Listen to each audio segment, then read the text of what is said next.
Hey guys, wanted to take a second, do a quick video, just show you that my freezer listed up for sale here is working perfect. It's a Montgomery Ward Deluxe freezer. A little bit of an older one, but a good one.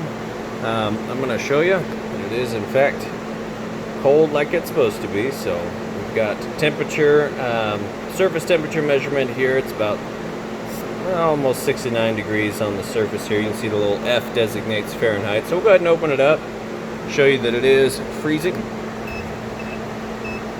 got negative temperatures here. It's a little rough on the inside, but it'll keep everything cold, and you could go to town cleaning that and redoing it if you want to. I just simply don't have time. Frozen bottle of water there. Light works, and we've got the door shelves.